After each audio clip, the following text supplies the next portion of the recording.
Hello everyone, my self Sandeep Bishnoi, chartered accountant. हम लोग पढ़ रहे हैं ऑडिट, और ऑडिट के अंदर हमने अभी तक एक बहुत ही बड़ा पड़ाव, बहुत ही बड़ा हिस्सा ऑडिट का, जो मैं मानता हूँ सबसे इम्पोर्टेंट है, वो हम लोग कंप्लीट कर चुके हैं। और अब हम उससे आगे बढ़ रहे हैं कुछ नए टॉपिक्स की और कुछ नए मुद्दे जो कि ऑडिट के अंदर, एग्ज़ाम के अंदर पूछे जा सकते हैं। तो उनको शुरू करने से पहले मैं कुछ चीज़ें आपको बताना चाहूँगा। सबसे पहली चीज़, ये मेरी सबसे रिक्वेस्ट रहेगी एक,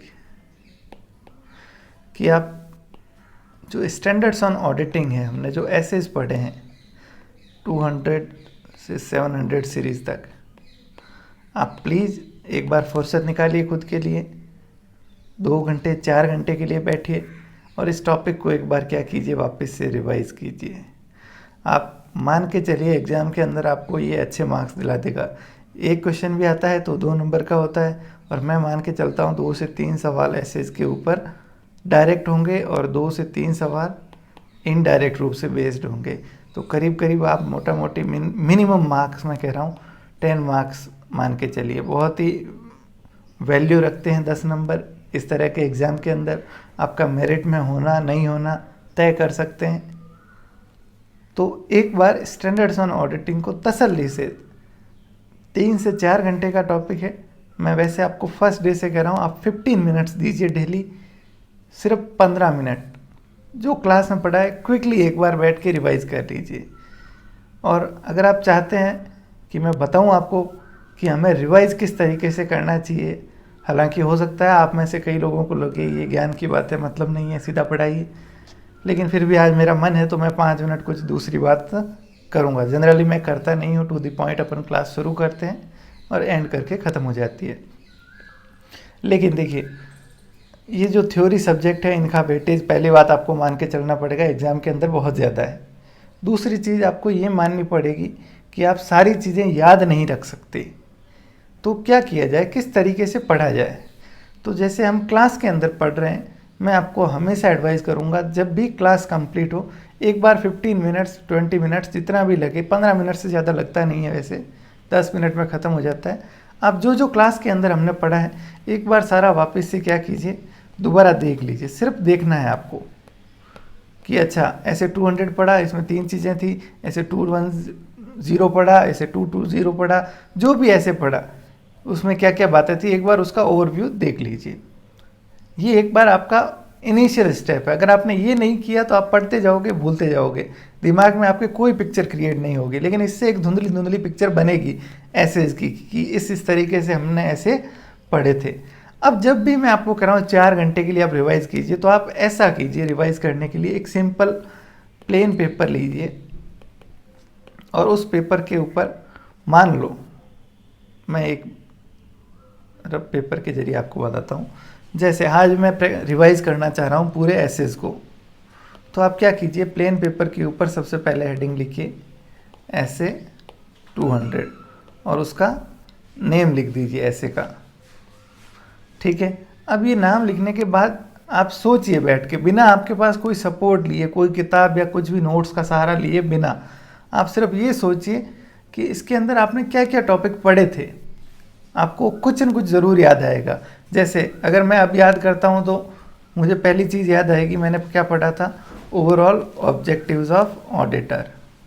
फिर हमने रिक्वायरमेंट पढ़ी थी, एथिकल रिक्वायरमेंट और दूसरी चीज़ें। फिर बेसिक प्रिंसिपल्स गवर्निंग ऑडिट पढ़े थे। इस तरीके से हो सकता है आपको एक बात याद आए, किसी को 2 याद आए, किसी को 3 याद आए, लेकिन आप कोशिश कीजिए खुद से याद करने की, जो ऑटोमेटिकली आपको याद आ रही है। ठीक है, अब जो चीज़ें याद नहीं आई, आप क्या कीजिए, नोट्स के अंदर एक बार देख लीजिए कि अच्छा 3 पॉइंट है, 1 पॉइंट में मिस कर गया, 2 पॉइंट में मिस कर गया, तो उनका सिर्फ हेडिंग लिख दीजिए कि इसके अलावा जैसे कोई इनहेरेंट लिमिटेशन और पड़ा तो वो देख के लिख दीजिए। सिर्फ हेडिंग लिखनी है आपको, उसके अंदर डिटेल में नहीं जाना है। अब दूसरी चीज़ आप ये कीजिए, थोड़ा सा इसको नोट्स के जरिए जितना याद आ रहा है उतना याद कीजिए, नहीं तो नोट्स एक बार थोड़ा सा डिटेल में भी देख लीजिए, लेकिन पेपर पे सिर्फ आपको हेडिंग लिखनी है। नेक्स्ट आ जाइए ऐसे 210, फिर से नाम लिखा, फिर से उसमें क्या क्या पॉइंट पढ़े आपने वो देख लीजिए। सबसे पहले जैसे प्री कंडीशंस पढ़ा। अब प्री कंडीशंस होती क्या है ये आप मन में सोचिए कि 3 पॉइंट थे, 4 पॉइंट थे, पहला ये था, दूसरा ये था। जो नहीं याद आ रहा है तो वो फिर आप क्या देखिए एंड में एक बार प्री कंडीशंस जितनी याद आ रही है ठीक है, दूसरी चीज़ चेंज का पढ़ा था, इंगेजमेंट लेटर का पढ़ा था, इस तरीके से सिर्फ पॉइंट बनाइए। अब जो याद नहीं आए चाहे डिटेल में चाहे पॉइंट, तो वो पॉइंट तो यहाँ लिख दीजिए और डिटेल में एक बार आप देख लीजिए। तो इससे क्या होगा आपका दिमाग जो है आप उन चीज़ों पे टाइम ख़राब नहीं करोगे जो आपको ऑलरेडी आती है। आप पूरा प्लेन रीडिंग करने जाओगे रिवीजन तो अननेसेसरी टाइम ख़राब करोगे। नहीं तो अब जब सेकंड टाइम आप आओगे तो आप सिर्फ वही चीज़ें देख रहे हो जो ऐसे 210 में आपको नहीं आ रही है। जो पता है उनको वापस देखने की ज़रूरत नहीं है, और जो नहीं आ रही है वो अब अगर आप देखोगे तो वो कहीं ना कहीं दिमाग में क्लिक होगी, क्योंकि आपने उसको याद करने में, उस चीज़ को सोचने में दिमाग लगाया, अभी जोर डाला है थोड़ा सा। और इसके साथ एक चीज़ और हो जाएगी कि आपके 2 से 3 पेज के अंदर सारे एसेज के जो की पॉइंट्स है वो तैयार हो जाएंगे 2 घंटे के अंदर। तो आप जब भी चाहो रिवीजन करना तो इस पेपर को लेके बैठिए और सिर्फ पॉइंट से रिवीजन कीजिए कि पॉइंट देखा, अच्छा रिक्वायरमेंट में ये था, ऑब्जेक्टिव में ये था। अब सिर्फ जहाँ ज़रूरत पड़ रही है आपको वहीं किताब से, नोट से दोबारा देखना है, तो आप क्विकली विद इन 30 मिनट्स आप क्या कर सकते हो, पूरे एसेज को रिवाइज कर सकते हो अगर आप इस स्ट्रेटेजी को फॉलो करते हो तो। हालांकि आपकी चॉइस है, मैं मानता हूँ इसको बेस्ट तरीका है। जब भी कोई भी सब्जेक्ट हो आप उसके की पॉइंट साथ में लिखते रहिए एकदम शॉर्ट में। आपको एक्सप्लेन नहीं करना है कि प्री कंडीशंस क्या होती है, वो बनाने जाओगे तो ज़्यादा टाइम लग जाएगा। आपको टाइम सेव करना है, ठीक है। तो बाकी चीज़ें डिटेल में सिर्फ सोचिए, याद करने की कोशिश कीजिए, और जो याद नहीं आती उसको देख लीजिए, ठीक है। चलिए, ये थी कुछ बातें रिवीजन से रिलेटेड। दूसरी चीज़ एक, अब हम जो आगे टॉपिक पढ़ेंगे ऑडिट के अंदर वो ज़्यादातर चीज़ें लिंक्ड है किससे, एसेज से। तो मैं उन चीज़ों को आपको बताऊंगा ज़रूर कि हमने इस ऐसे के अंदर डिस्कस किया है, लेकिन उसको वापस से हम लोग डिस्कस नहीं करने वाले हैं। तो एक बार देख लेते हैं क्या क्या चीज़ें पढ़ने वाले हैं हम लोग। सबसे पहले ऑडिट से रिलेटेड कुछ बेसिक बातें पढ़ेंगे, इसकी डेफिनेशन, ऑब्जेक्टिव, इस तरह की, ठीक है। दूसरा, डिफरेंट टाइप्स ऑफ ऑडिट, अलग अलग क्लासिफिकेशन ऑडिट का। फिर ऑडिट प्लानिंग और प्रोग्राम से रिलेटेड 1-2 बातें, ठीक है। फिर इंटरनल कंट्रोल्स क्या होते हैं, इंटरनल चेक्स क्या होते हैं ये। देन एक वाउचिंग वेरिफिकेशन करके टॉपिक है, वो एसेज हम लोग पढ़ चुके हैं। फिर एक इम्पॉर्टेंट टॉपिक आता है कंपनी लॉ, जो कंपनी लॉ का पार्ट है, सॉरी कंपनी ऑडिट जो कंपनी लॉ का पार्ट है। फिर 2 अलग से टॉपिक दिए अपने सिलेबस के अंदर, कॉस्ट एंड मैनेजमेंट ऑडिट, जो ऑडिट का पार्ट है एक तरीके से। चलिए शुरू करते हैं सिस्टमेटिकली बात। सबसे पहली चीज़ पे आते हैं, meaning and definition of audit. Audit शब्द कहाँ से डिराइव हुआ है, तो ये लैटिन वर्ड है जिसका मतलब होता है टू हियर, यानी सुनना। इससे डिराइव हुआ है क्या, ऑडिट वर्ड। और ऑडिट की अगर अपन डेफिनेशन पढ़ें तो सबसे जो यूनिवर्सल डेफिनेशन है वो सबसे ऊपर लिखी हुई है, आप मेरे साथ देखिएगा। Audit is an independent examination of financial information of any entity whether profit oriented or not, and in respective of its size or legal form, when such examination is conducted with a view to express opinion thereon, it is called audit. It is called audit. अब एक चीज़ मैं आपको बताना चाहता हूँ कि हमने जब ऐसे पढ़े थे तब हमने एक चीज़ पढ़ी थी ऐसे के अंदर कि जो एक ऑडिटर है, या ऑडिटर नहीं कहूँगा मैं, एक चार्टर्ड अकाउंटेंट जो है, एक चार्टर्ड अकाउंटेंट इन प्रैक्टिस, वो क्या क्या सर्विसेज दे सकता है। तो वो 2 तरह की सर्विसेज दे सकता है। एक तो होती है अश्योरेंस सर्विस। अश्योरेंस सर्विस का मतलब होता है कि जहाँ ऑडिटर किसी तरह का भरोसा दे रहा है, किसको, जो भी उसके यूज़र्स है फाइनेंशियल स्टेटमेंट के, उनको क्या दे रहा है, किसी तरह का भरोसा दे रहा है। दूसरी चीज़ होती है रिलेटेड सर्विसेज। इनके अलावा दूसरे वो जितने भी काम करता है, रिटर्न फाइलिंग या कोई कंसल्टेंसी, ये सारी कौन सी सर्विसेज है, रिलेटेड सर्विसेज है। तो यहाँ जो अश्योरेंस दे रहा है, ये अश्योरेंस ऑडिटर 2 तरह की चीज़ों पे दे सकता है। हिस्टोरिकल फाइनेंशियल इंफॉर्मेशन, जो पास्ट की इंफॉर्मेशन, जो घटनाएं हो चुकी है, जैसे लास्ट ईयर की बैलेंस शीट P&L 31 मार्च को बना, उसके बाद ऑडिटर चेक कर रहा है, तो हम कहेंगे ये हिस्टोरिकल फाइनेंशियल इंफॉर्मेशन पे अश्योरेंस दे रहा है। और एक दूसरी हो गई other than historical financial information. अब जो वो हिस्टोरिकल फाइनेंशियल इंफॉर्मेशन पे कैसा अश्योरेंस दे रहा है, रीजनेबल अश्योरेंस दे रहा है, मतलब हाईएस्ट लेवल जो ऑडिटर दे सकता है, अधिकतम अश्योरेंस भरोसा। क्योंकि हमने पढ़ा था क्या ऑडिटर एब्सोल्यूट एश्योरेंस दे सकता है, कभी 100% भरोसा दे सकता है कि सब कुछ सही है, ऐसा नहीं कह सकता। ठीक है, तो इसलिए वो जो मैक्सिमम देता है रीजनेबल एश्योरेंस, इसको बोलते हैं हम ऑडिट। अब इसको ध्यान में रखते हुए इसके संदर्भ में हम लोग वापस डेफिनेशन देखते हैं। ऑडिट क्या है? इंडिपेंडेंट एग्जामिनेशन है। तो एक शब्द निकल के आता है सबसे पहले इंडिपेंडेंट, मतलब अगर कोई मैनेजमेंट ही ऑडिटर को अपॉइंट कर रहा है, क्या हम उसको ये क्या कहते हैं, स्टैट्यूटरी ऑडिट या इस तरह का शब्द कहेंगे? नहीं, क्योंकि वहाँ ऑडिटर क्या नहीं है, इंडिपेंडेंट नहीं है। ऑडिटर का इंडिपेंडेंट होना ज़रूरी है। जब इंडिपेंडेंट होगा तभी वो क्या कहलाएगी, ऑडिट कहलाएगी। तो इंडिपेंडेंट एग्जामिनेशन किसका, फाइनेंशियल इंफॉर्मेशन का। फाइनेंशियल इंफॉर्मेशन क्या होती है हम जानते हैं, balance sheet, P&L, notes to accounts, disclosures, cash flow, जो भी इसके पार्ट हैं। ठीक है, किसकी, किसी भी एंटिटी की, चाहे वो प्रॉफिट ओरिएंटेड है या नहीं, मतलब ज़रूरी नहीं है सिर्फ प्रॉफिट ओरिएंटेड एंटिटी की ही ऑडिट होती है। NGO, सेक्शन 8 कंपनी जो कंपनीज एक्ट में हम पढ़ते हैं, उनकी भी ऑडिट हो सकती है। तो प्रॉफिट ओरिएंटेड है या नहीं इससे कोई मतलब नहीं है। दूसरी चीज़ निकल के आती है in respective of its size and legal form, मतलब कोई मतलब नहीं है वो छोटी एंटिटी है या बड़ी एंटिटी है, करोड़ों में टर्नओवर है या हज़ारों में है। लीगल फॉर्म क्या है, चाहे वो कंपनी है, चाहे पार्टनरशिप है, चाहे सोल प्रोप्राइटरशिप है, किसी भी तरह का उसका लीगल फॉर्म हो सकता है, उससे कोई फ़र्क नहीं पड़ता। जब कोई इंडिपेंडेंट एग्जामिनेशन करता है फाइनेंशियल इंफॉर्मेशन का, चाहे वो प्रॉफिट वाली कंपनी है, चाहे प्रॉफिट वाली एंटिटी नहीं है, या कंपनी है, चाहे फर्म है, चाहे कोई भी एंटिटी है, उसका लीगल फॉर्म और साइज कैसा भी है, तो उसको हम क्या कहेंगे, ऑडिट कहेंगे। जब वो एग्जामिनेशन इस पर्पज़ के साथ कर रहा है कि उसको क्या देना है, उस फाइनेंशियल इंफॉर्मेशन पे कोई ओपिनियन देना है। बात समझ आई? 4 पॉइंट। पहली चीज़ इंडिपेंडेंट एग्जामिनेशन, दूसरा किसका, फाइनेंशियल इंफॉर्मेशन का, तीसरा प्रॉफिट है या नहीं कोई मतलब नहीं, साइज और लीगल स्ट्रक्चर से कोई मतलब नहीं, और किस पर्पज़ के साथ कर रहा है, ओपिनियन देने के साथ। तो इसको क्या बोलते हैं हम लोग, ऑडिट बोलते हैं। अब इसके ऊपर बेस्ड जो भी क्वेश्चन है आप खुद से जवाब दे सकते हो।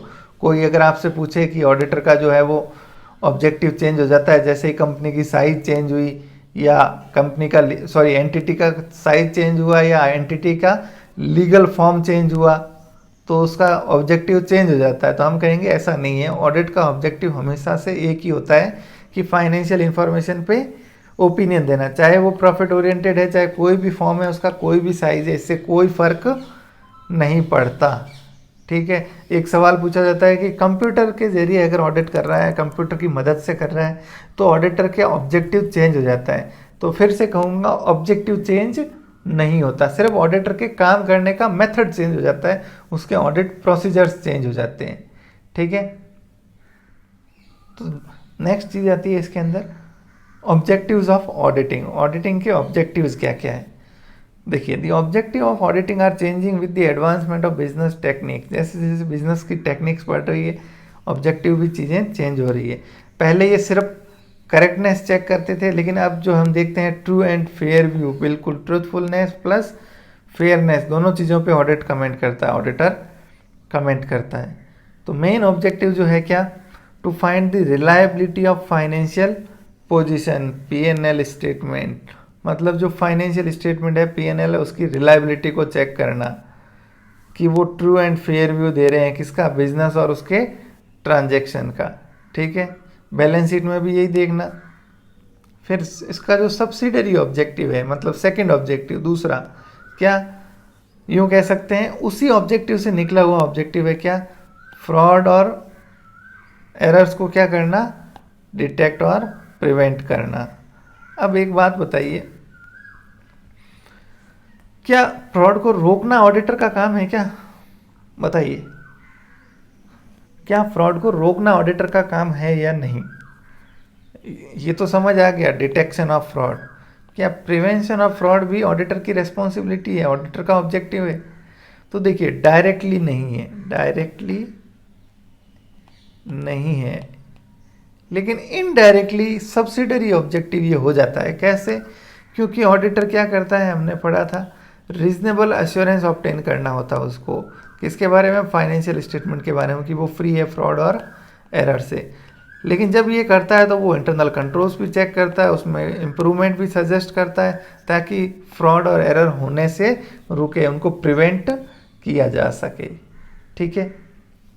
फ्रॉड किस किस तरह के हो सकते हैं, हमने पढ़ा था, 2 तरह के हो सकते हैं, फ्रॉडुलेंट फाइनेंशियल रिपोर्टिंग और मिस अप्रोप्रिएशन ऑफ असेट। एक तो होता है जिसमें फाइनेंशियल रिपोर्टिंग में बुक्स में ही कुछ गड़बड़ कर रहे हो, और दूसरा असेट को मिस अप्रोप्रिएट कर रहे हो, उसको गवर्न कर रहे हो, पर्सनल यूज़ के लिए यूज़ कर रहे हो। सेकेंड चीज़ यही detection of prevention of errors को रोकना। देन एक चीज़ आती है ऑडिटिंग को बुक कीपिंग के साथ कंपेयर करना। बताइए बुक कीपिंग का नेचर कैसा होता है? इसके अंदर तो हम रिकॉर्डिंग करते हैं ट्रांजैक्शन का, और ये बिजनेस के साथ साथ चलता है। ये कब होता है? जब अकाउंटिंग ख़त्म हो जाती है, उसके वेरिफिकेशन से रिलेटेड होता है।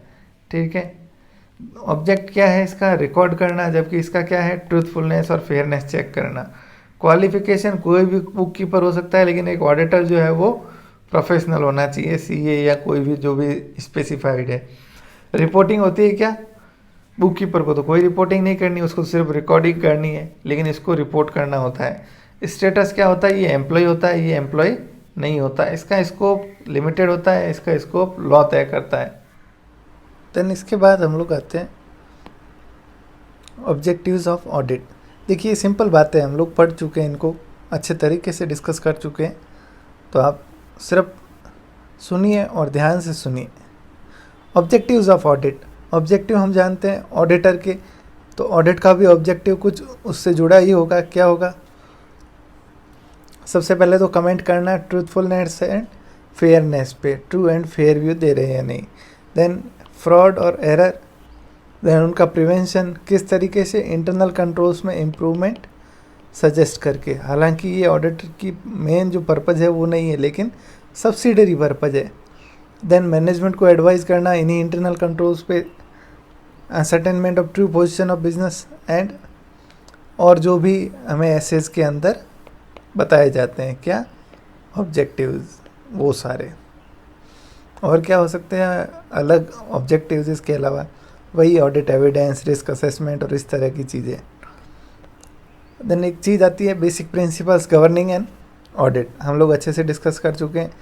सबसे पहले तो जो एथिकल रिक्वायरमेंट हमने पढ़ी थी, integrity, objectivity, independence, confidentiality, skill and competence. कई बार उसको दूसरों के काम किए हुए को यूज़ करना पड़ता है, जैसे ऐसे 600 series, documentation, audit planning, audit evidence, accounting system, internal controls को चेक करना, and finally conclusion and reporting. Importance of auditing, auditing की क्या इम्पोर्टेंस है बताइए? ऑडिटिंग की क्या इम्पोर्टेंस है? तो ये ऑडिटर भाई साहब हैं, इन्होंने कंपनी के फाइनेंशियल स्टेटमेंट्स जो है वो ऑडिट किए। अब जो फाइनेंशियल स्टेटमेंट के यूज़र्स होते हैं अलग अलग, जिसमें मैनेजमेंट, कंपनी के शेयर होल्डर्स, कंपनी के क्रेडिटर्स, एम्प्लॉयज़, गवर्नमेंट, सप्लायर्स, इस तरह के जितने भी यूज़र्स हैं, इन सब को कुछ न कुछ फ़ायदा होता है। किसकी वजह से? ऑडिटर की इस ऑडिट की वजह से, इस रिपोर्ट की वजह से। वो ट्रस्ट करते हैं किसके ऊपर? ऑडिटर की रिपोर्ट के ऊपर। तो इसी को मद्देनज़र रखते हुए अपन पढ़ते हैं, it help soul trader in knowing the value of business, business की करेक्ट वैल्यूएशन क्या है उसको पता करने में हेल्प करता है। प्रॉफिट की करेक्टनेस पे कोई अगर डिस्प्यूट है तो उसको अवॉइड किया जा सकता है अगर वो ऑडिटेड है तो। शेयर होल्डर्स जो डे टू डे ऑपरेशंस को, एडमिनिस्ट्रेशन को नहीं जानते, वो जज कर सकते हैं मैनेजमेंट की परफॉर्मेंस को, कि भाई जो ऑडिटर ने अपनी रिपोर्ट में चीज़ें बताई, कमियां बताई, उसके ज़रिए। मैनेजमेंट को हेल्प करता है prevention, detection of fraud and error. Management get advice on financial affair from auditor, उनको एडवाइस भी मिलती है, ठीक है।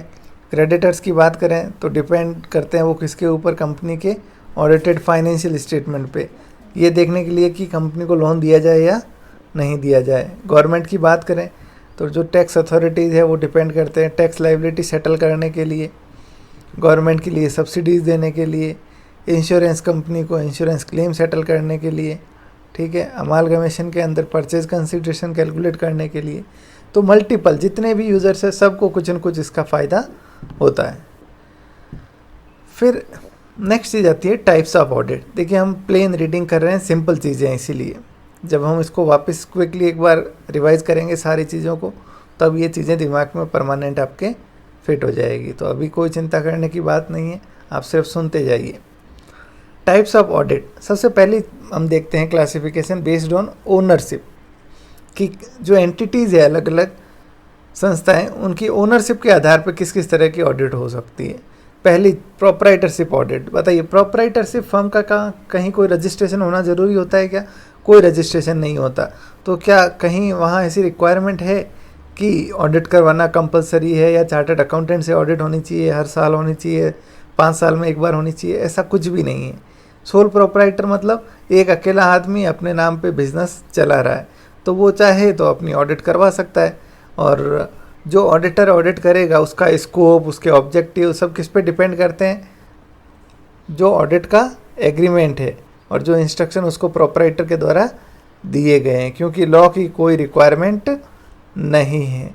अब ये शब्द का इम्पोर्टेंस आपको यूँ पता चलेगा, जैसे एक क्वेश्चन आता है, द ऑब्जेक्टिव ऑफ ऑडिटर और the scope of auditor depends on, auditor का लक्ष्य या स्कोप, दायरा किस पे निर्भर करता है या क्या है? अगर ऐसा क्वेश्चन आपसे पूछा जाता है तो आपका जवाब होगा ये डिपेंड करता है किसके ऊपर, कि किस तरह की ऑडिट है, किस एंटिटी की आप ऑडिट कर रहे हो, ठीक है। अगर प्रोप्राइटरशिप है तो वहाँ हो सकता है उनका एग्रीमेंट डिफरेंट हो, लेकिन कंपनी है तो वहाँ डिफरेंट नहीं हो सकता, क्योंकि कंपनी लॉ खुद प्रिस्क्राइब करता है। Then audit of partnership, partnership के केस में भी ऑडिट हो सकती है। हालांकि फिर से कहूँगा पार्टनरशिप के केस में भी कोई ऐसी लॉ की रिक्वायरमेंट नहीं है कि आपको ऑडिट करवाना कंपलसरी है, ठीक है। क्यों हो सकती है? ताकि आपस में कोई डाउट नहीं हो, पार्टनर्स के अंदर डीड में जो बातें लिखी है, जो प्रॉफिट शेयरिंग रेशियो है, वो सारी चीज़ें तय करने के लिए। और ऑडिटर की राइट, ड्यूटी, लाइबिलिटी, स्कोप कौन तय करेगा? बताइए, कोई लॉ तय करेगा, पार्टनरशिप एक्ट या पार्टनर्स को? तो देखिए ये म्यूचुअल एग्रीमेंट या डिफाइंड बाय दी पार्टनर्स ही तय करते हैं, ठीक है। देन ऑडिट अंडर कंपनीज, ये तो हम सेपरेटली पढ़ेंगे, सेक्शन 139 टू 148। कंपनीज के केस में कंपलसरी ऑडिट होती है, वो भी एक चार्टर्ड अकाउंटेंट के द्वारा। इसको हम लेटर पार्ट में डिस्कस करेंगे। ऑडिट ऑफ ट्रस्ट, ट्रस्ट कौन होते हैं बताइए? जो नॉन प्रॉफिट पर्पज़ के लिए काम करते हैं, किसी खास ऑब्जेक्टिव के लिए, ठीक है। फिर ट्रस्ट के होते हैं कौन? ट्रस्टीज़। ट्रस्टीज़ का मतलब वो लोग जो उस ट्रस्ट की प्रॉपर्टी, उस ट्रस्ट का जो काम काज है, उसकी संपत्ति है, उसको होल्ड करते हैं। किसके लिए? बेनिफिशरीज के लिए। 3 चीज़ें होती है देखिए ट्रस्ट के अंदर, एक तो हो गया ट्रस्टी, एक हो गया ट्रस्ट खुद, और एक हो गए बेनिफिशियरी। ये ट्रस्ट है, मान लीजिए कोई संस्था है, वो क्या करती है? कोई काम कर रही है, मान लीजिए लोगों से पैसा ले रही है, कुछ सहायता, और आगे के लोगों को सहायता पहुंचा रही है। अब ये पूरा काम काज करने के लिए इस ट्रस्ट के क्या होते हैं? ट्रस्टीज़ होते हैं, जो फिड्यूसरी कैपेसिटी में, मतलब भरोसे की कैपेसिटी में काम करते हैं। किसके लिए? इन बेनिफिशरीज़ के लिए। तो ये जो ट्रस्टी जो चला रहे हैं वो क्या करवा सकते हैं? अपने ट्रस्ट की ऑडिट करवा सकते हैं। इसके अलावा कुछ ट्रस्ट जो इनकम टैक्स में रजिस्टर्ड है, तो उनका कंपलसरी ऑडिट भी और कंपलसरी अकाउंट्स का मेंटेन करना भी ज़रूरी होता है, ठीक है। देख लीजिए, the beneficiary of trust may not have access and knowledge of accounts, उनको पता नहीं होगा। Trustees are appointed to manage and look after the property and business. Accounts of trust are maintain as per condition of terms of trust deed, जो trust की एक deed होती है उसके हिसाब से अकाउंट्स मेंटेन किए जाते हैं। Then income of trust is distributed to beneficiary, beneficiary को डिस्ट्रीब्यूट किया जा सकता है। और ट्रस्ट के केस में फ्रॉड के चांसेस ज़्यादा होते हैं, क्योंकि ये क्या है, कॉमर्शियल ऑर्गेनाइजेशन नहीं है, तो इसको मिसयूज़ किया जा सकता है ज़्यादा, ठीक है। Then interest deed as well as public trust act which provide the compulsory audit for accounts of the trust by a qualified auditor. एक लॉ भी है जो क्या करता है, इन ट्रस्ट के लिए कंपल्सरी करता है क्या, ऑडिट। हर ट्रस्ट के लिए नहीं है, लेकिन लिमिटेड जो ट्रस्ट है जो इनकम टैक्स में या कुछ और कंडीशंस पूरी करती है उनके लिए। फिर नेक्स्ट, कोऑपरेटिव सोसाइटीज़ भी इसी तरह की होती है, सोसाइटीज़ रजिस्टर्ड होती है। कोऑपरेटिव सोसाइटीज़ एक्ट है, उसके अंदर स्टेट कोऑपरेटिव सोसाइटी भी होती है, मल्टी स्टेट भी होती है। तो ये सोसाइटी भी एक तरह का ऑर्गेनाइजेशन है जिसकी भी ऑडिट क्या होती है, कंपलसरी होती है। किसके द्वारा, तो वो सोसाइटीज़ रजिस्ट्रेशन एक्ट के अंदर लिखा गया है कि कौन पर्सन क्वालिफाइड है। अब हमारे लिए इतना डिटेल में जानना ज़रूरी नहीं है, ठीक है। Then government audit. Government audit क्या होती है बताइए, गवर्नमेंट के डिपार्टमेंट्स और ऑफिसेज की ऑडिट। बताइए कौन करता है, कौन ऑडिट करता है बताइए। तो देखिए दो चीज़ें हैं इसके अंदर, एक तो होता है आपको पता हो तो C&AG, controller and auditor general of India. दूसरा है AG बोलते हैं जिसको, CAG और AG, ये होता है अकाउंटेंट जनरल। अकाउंटेंट जनरल का काम होता है क्या, अकाउंट्स को मेंटेन करना, और CAG का काम होता है उनको क्या करना, ऑडिट करवाना, ठीक है। तो यही चीज़ देखिए, a separate department is maintain by government of India known as accounts and audit department. Sorry हाँ, ये तो इसके हेड कौन होता है, कंट्रोलर एंड ऑडिटर जनरल। और इसी डिपार्टमेंट के अंदर ये जो AG की टीम है वो अकाउंट्स मेंटेन करती है, उनके अंदर चीज़ें सुधार करती है, चेकिंग करती है। CAG अपनी ऑडिट अलग से कंडक्ट करता है, ओके, ठीक है। अब हालांकि हम कहीं आगे जाके गवर्नमेंट ऑडिट को थोड़ा डिटेल में पढ़ेंगे, वहाँ देखेंगे कि गवर्नमेंट ऑडिट का जो नेचर है वो अलग नेचर का होता है।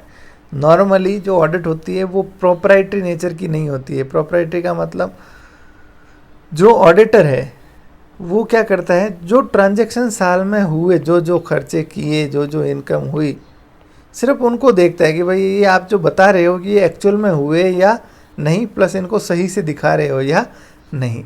ऑडिटर ये क्वेश्चन नहीं कर सकता कि ये खर्चे करने की क्या ज़रूरत थी, ये यहाँ ज़्यादा खर्चा क्यों किया, इसके बिना भी काम चल सकता था।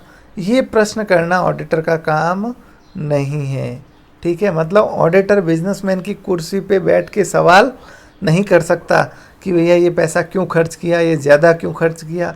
लेकिन जो गवर्नमेंट ऑडिट होती है, CAG की ऑडिट होती है, उनमें ये प्रोप्राइटरी नेचर होता है जिसके अंदर ऑडिटर यानी C&AG ये क्वेश्चंस भी करता है, मतलब एक स्टेप आगे जाके चेकिंग करता है, ओके। चलिए next, based on time. Time के बेसिस पे क्या हो सकती है, इंटरिम ऑडिट। इंटरिम ऑडिट क्या होती है, साल के बीच में की जाने वाली ऑडिट। जैसे आजकल आपको पता है कोई लिस्टेड कंपनी हो तो उनको क्वार्टरली फाइनेंशियल स्टेटमेंट देने पड़ते हैं साल में 4 बार। तो उस केस में क्या होगा बताओ, वो चाहे तो अपने को इंटरिम डिविडेंड देने के लिए और उसके लिए या किसी अदर पर्पज़ के लिए क्या कर सकते हैं, इंटरिम ऑडिट भी करवा सकते हैं। मतलब फाइनल ऑडिट होने से पहले, साल ख़त्म होने से पहले किसी एक पीरियड के लिए क्या करवाना, ऑडिट करवाना।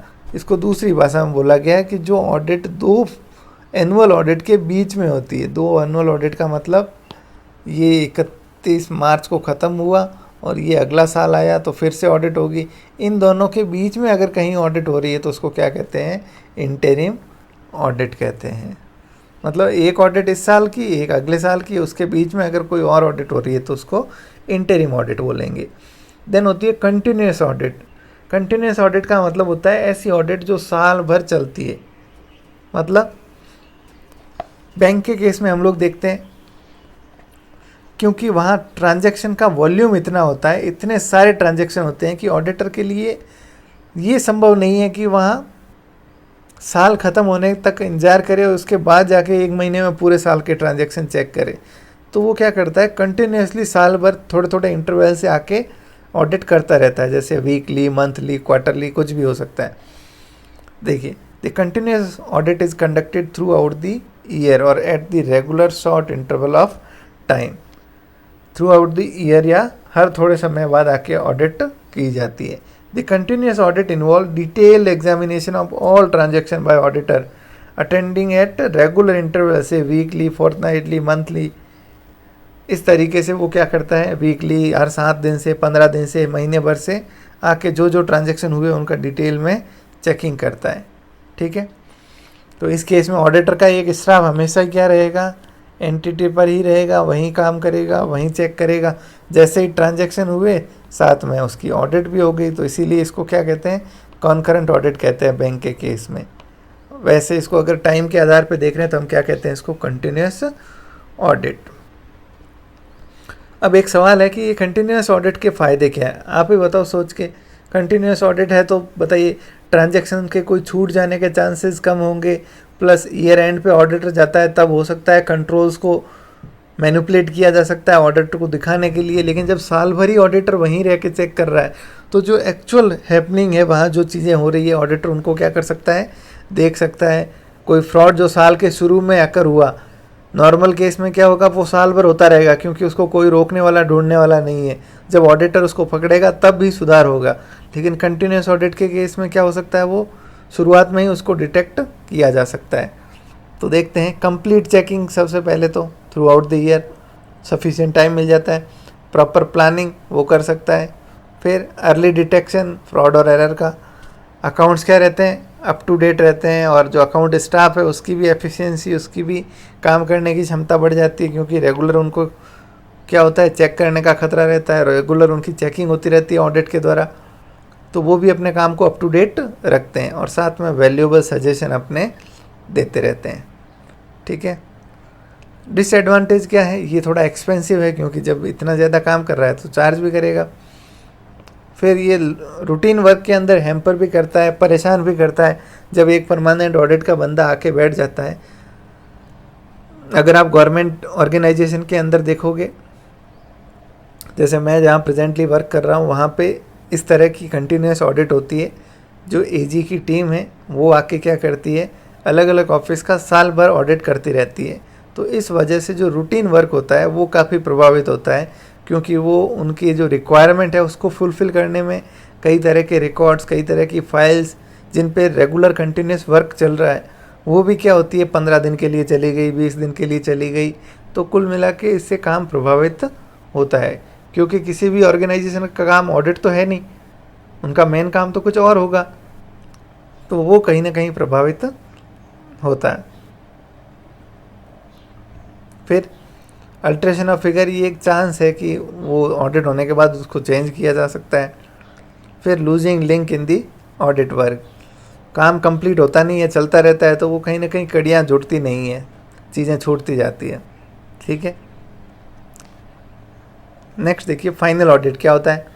फाइनल ऑडिट का मतलब जो फाइनेंशियल ईयर क्लोज होने के बाद में होती है। नॉर्मली हम ऑडिट का मतलब ही क्या समझते हैं, फाइनल ऑडिट ही समझते हैं। नॉर्मल ऑडिट क्या होती है, साल ख़त्म होने के बाद ही होती है। फिर बैलेंस शीट ऑडिट क्या होती है बताइए। बैलेंस शीट ऑडिट क्या होती है, नाम से ही पता चल रहा है। जब हम बैलेंस शीट के एसेट, लायबिलिटी और इनको चेक करते हैं तो ये क्या कहलाती है, बैलेंस शीट ऑडिट कहलाती है। अब एक चीज़ मैं बता दूं, जनरली बैलेंस शीट ऑडिट और फाइनल ऑडिट एक ही चीज़ है, कोई ख़ास फ़र्क नहीं है। जब बैलेंस शीट की बात करते हैं तो उसमें प्रॉफिट एंड लॉस अकाउंट भी आ ही जाता है। ये डिफरेंस दिया गया है देखिए इंटरिम और कॉन्करेंट के बीच में, आप जान सकते हो मीनिंग दोनों का अलग है। तो ये 2 पीरियड के बीच में होती है, ये साल भर चलती है कंटिन्यूस टाइम पीरियड, ये स्पेसिफिक होती है, ये तो साल भर चलती है। फाइनेंशियल स्टेटमेंट इसमें प्रिपेयर किए जाते हैं, इसमें फाइनेंशियल स्टेटमेंट प्रिपेयर नहीं होते क्योंकि अभी तो साल चल रहा है, साल भर चल रही है ऑडिट। एसेट वेरिफिकेशन होता है लेकिन इसमें एसेट वेरिफिकेशन नहीं हो सकता क्योंकि वो तो जब ईयर एंड होगा तभी बनेंगे।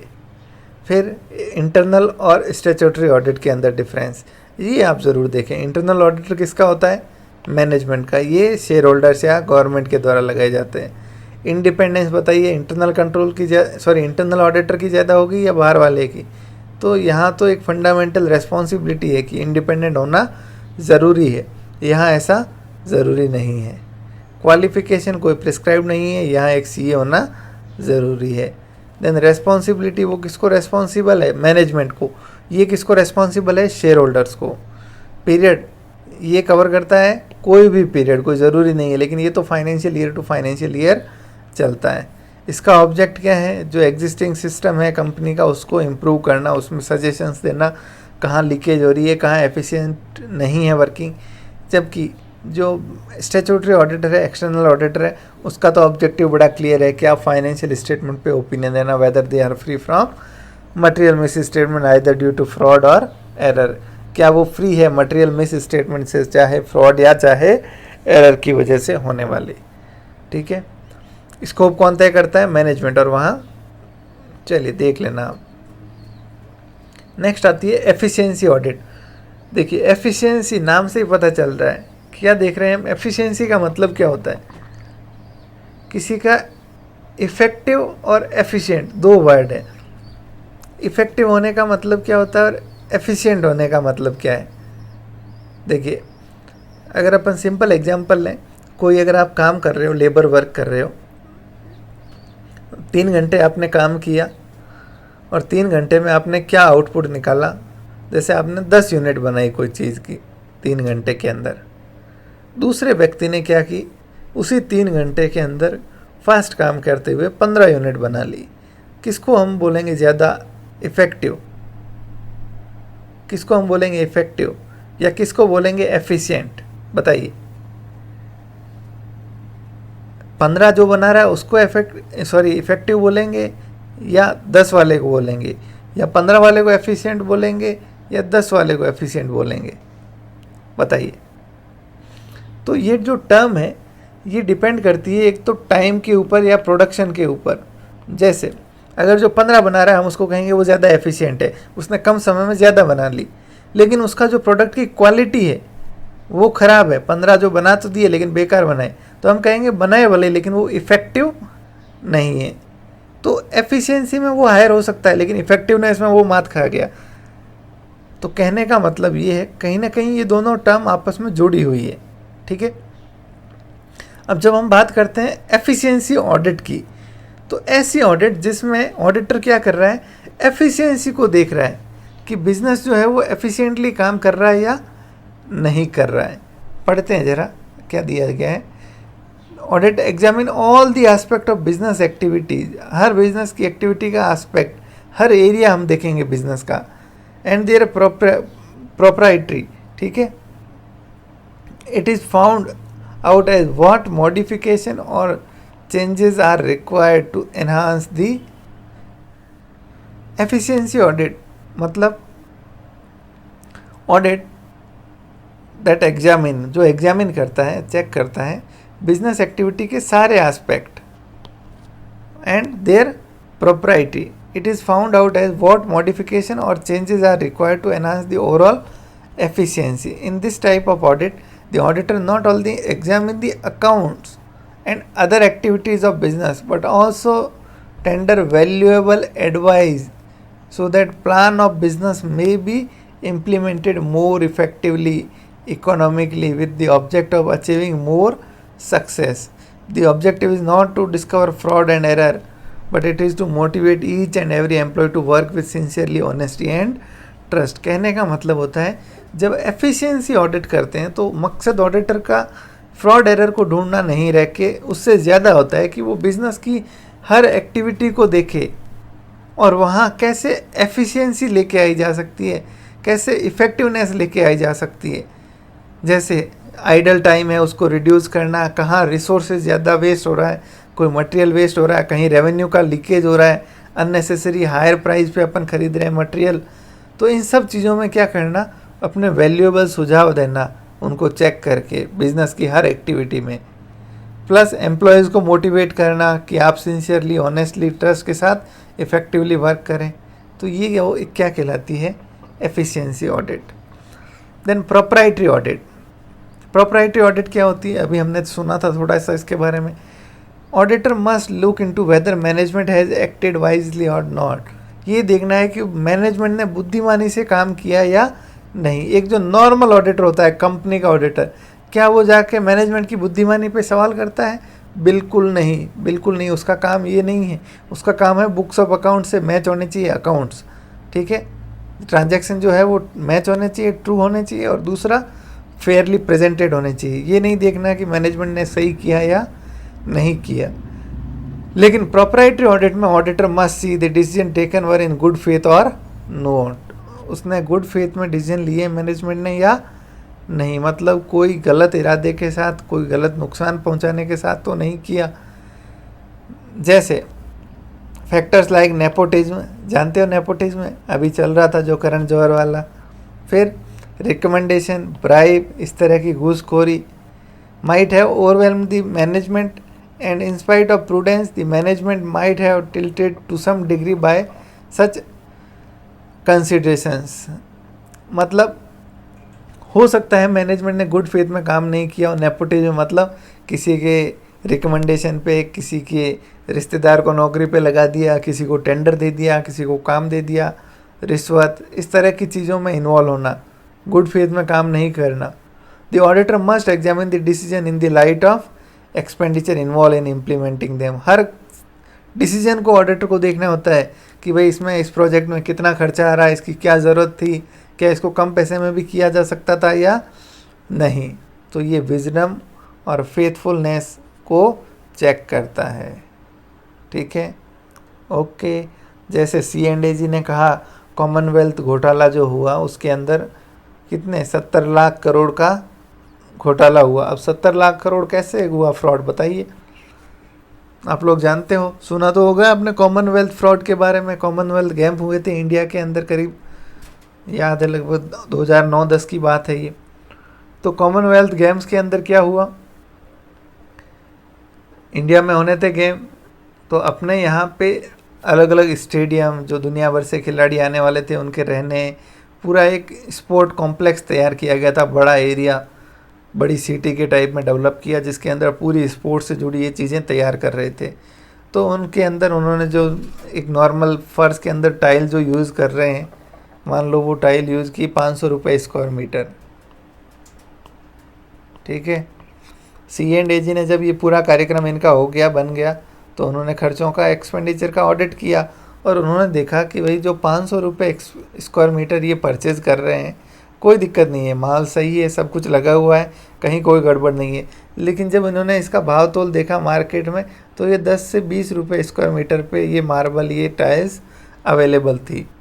तो उन्होंने क्या किया, कैलकुलेट किया इनका डिफरेंस, और वो जो अमाउंट बना वो कितना बना, 70 लाख करोड़, जो भी फिगर था। अब ये कब हो पाया, जब ऑडिटर ने कौन सी ऑडिट की, प्रोप्राइटरी ऑडिट की। उन्होंने इस खर्चे की नेसेसिटी, इसके पीछे का विजडम, इसके पीछे की बुद्धिमानी देखी कि भाई 500 रुपये में ख़रीदना कहाँ तक सही है, क्या इतने की ज़रूरत थी या नहीं, क्या कम में भी हो सकता है, क्या खुद का पैसा होता तो वो 500 में ख़रीदता। ये सारे फैक्ट वो कंसीडर करता है। तो इसको क्या बोलते हैं, प्रोप्राइटरी ऑडिट, जो एक नॉर्मल ऑडिटर नहीं करता। ध्यान रखना, नॉर्मल ऑडिटर इन चीज़ों को कंसिडर नहीं करता। देन परफॉर्मेंस ऑडिट, परफॉर्मेंस का मतलब भी क्या होता है, परफॉर्मेंस का मतलब होता है किस तरीके से काम किया उसको नापना, परफॉर्म कैसा किया। It involve the performance of business और any component of it in the light of determined target and cost involve. जो टारगेट सेट किए थे उसके हिसाब से बिजनेस ने कैसा परफॉर्म किया। अब देखिए, बिजनेस का स्ट्रक्चर इतना ज़्यादा कॉम्प्लेक्स है, अगली लाइन पढ़िए, the present business structure is so complex that no single man can perform all activity. Naturally, the management has to depend on assistant and different jobs has to be entrusted to them। मतलब ऐसा तो है नहीं कि एक अकेला व्यक्ति सारा काम कर लेगा। तो वो काम क्या करता है, आगे डेलीगेशन होता है ड्यूटीज़ का, पावर्स का। तो यहाँ जो ऑडिटर है वो क्या देखता है बेसिकली, कि ये सब लोग जो है वो अपनी ड्यूटीज़ को कैसे परफॉर्म कर रहे हैं, क्या उनमें और कोई सुधार की गुंजाइश है या नहीं। ये स्पेशल ऑडिट्स है एक तरीके से, ऐसा जनरली देखने को नहीं मिलता, लेकिन होता है कई बार। जैसे मैं एग्जांपल आपको बताऊं, पावर कंपनी के अंदर